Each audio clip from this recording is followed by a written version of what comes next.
Alright, so this is a strategy slash walkthrough for Riese, a zombie map for Call of Duty World at War. It's a good strategy for beginners and pros alike, but unfortunately, it works better with 3 or 4 players. You might be able to make it work with 2, but I would stay with 3 or 4. First off, use the first 4 or 5 rounds to build up points, and I usually stay in the main room till the dogs show up. When they do show up, come over to the double barrel shotgun room, open that up, buy the double barrel, and just hold out in there.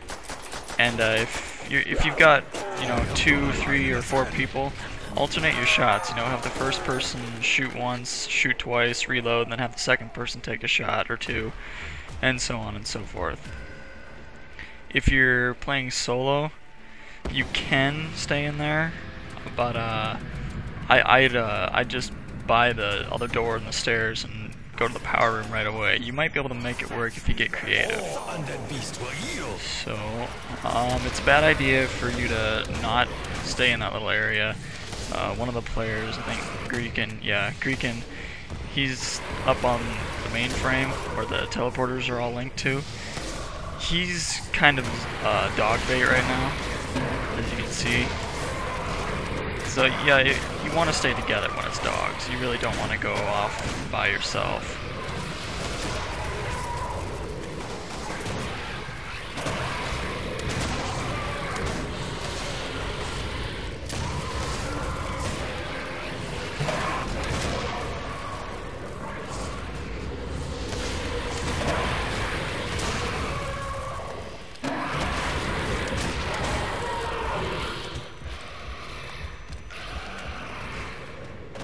So now if you don't know this already, try not to get any max ammo power-ups or anything like that, because if there's a player that's down, he will not get any of that ammo. So get him up first, then everyone reloads their clips, and then you get max ammo. It's kind of a no-brainer, but a lot of people don't realize that. So, after the dogs, that's usually when I leave the main room. You can hold out in here for another 2 or 3 rounds, but I think it's better to just leave after you get dogs. So after the dogs, go over to the power room and try your luck at the box right away and turn on the power. If you're more comfortable with buying a gun off the wall, go for that, but I like to try the box. So for this round, or whatever round you're on, just hold out here in the power room until the end of the round, or until you get a chance to leave. The reason for that is the entranceways. I like to call those the blind spots of death. You can never tell how many zombies are at those entranceways, or which way they're coming from. And I don't really care how good of a player you are never going to be able to tell how many there are or where they're coming from. So just hold out in the power room until the end of the round, or until you get a bomb like we just did. Then you come over here into what I call the hallway. This place is a lot like the Bowie knife area, the stairs above the Bowie knife. The only difference is that you've got a little more wiggle room, and it's a longer walking area for those zombies to come down. So I like this place a lot better than the Bowie knife, just because if we do get overrun, we can buy one of the doors on the sides and run. Just so you know, though, if you do buy one of those doors, this strategy will not work, so make sure that no one buys those 2 doors. You're going to want to get to know this area. It's pretty simple, though. It's just basically a hallway, but you're going to be playing the rest of the game here, so get to know this area. And as soon as possible, you want to get speed and juggernaut. You don't really need any of the perks. Double tap is nice, but it's not necessary, and if you have the Reaper or the PPSH, double tap will kill you.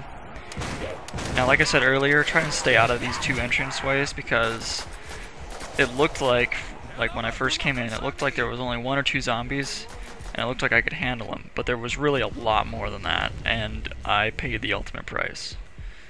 If you do get downed, I hate to tell you this, but you're gonna have to be left for dead, because if you got downed in here and someone comes to revive you, chances are they're gonna get downed too, so you're probably gonna die. Unless it's the end of the round and there are no more zombies, you're probably gonna die. when you come back, you're probably not going to have a lot of points like me. I've only got 1,500. What you need to do is you just need to do whatever it takes to survive. Buy an M1A1 off the wall and just help the cause. Keep an eye on that back window. Everyone else keeps an eye on the entranceway. And yeah, just periodically take a look back there, see if anything's going on. If it's not, then come help out the guys up front.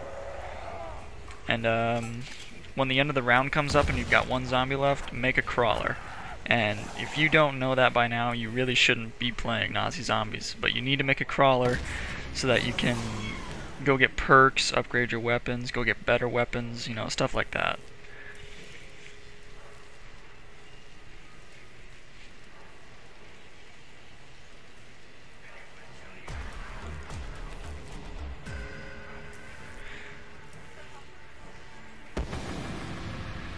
Okay, now, dogs. Dogs in the hallway is not as scary as it sounds. Basically, everyone just needs to back up into that corner that I'm standing in right now. And you just need to double team, triple team, quadruple team a single dog, and you'll be fine. Just everyone aim for the same dog, you'll take it out in no hurry, and you just rinse and repeat. Also, when the dogs come, everyone needs to stay together in a group and stay back, because if someone starts running up there and, you know, tries to go gung-ho, the dogs are going to start spawning behind him and in front of him, and then it's just chaos after that. So find a wall, put your back to it, and just shoot whatever comes your way and you'll be fine. Also, remember, if someone gets downed, don't pick up the max ammo until he's back on his feet. Alright, so if you haven't gotten beddies yet, you probably should do that. What you need to do at the beginning of every round is you need to place your beddies, and then you just stick one guy on the back window, and everyone else, whether you're playing with 3 people or 4 people, everyone else needs to be on the entranceway. And it's a good idea to designate one of those people the wingman, quote unquote. And the reason for that is because if the guy in the window gets overrun and he cries out for help, the wingman is the guy who goes back and helps him out, and everyone else just keeps guarding the entrance. That way, not all the people guarding the entrance turn around and help out the guy in the window, and we get overrun from the entranceway. So designate a wingman to help out the window guy, and then whenever the window guy needs help, the wingman's the guy who does it. Also, at the beginning of every round, you want to place the beddies where you're going to be standing, not where the zombies come out, like under the windows and such. The reason for that is, in case you do get overrun, those beddies will go off and they'll clear out your area, and you'll be just fine. If you put the beddies out there in the hallway where under the windows where the zombies come out, the beddies are going to go off and it's going to kill like 1 or 2 zombies, and then that's it. So at the end of the round, you just place your beddies, reload your guns, and start again.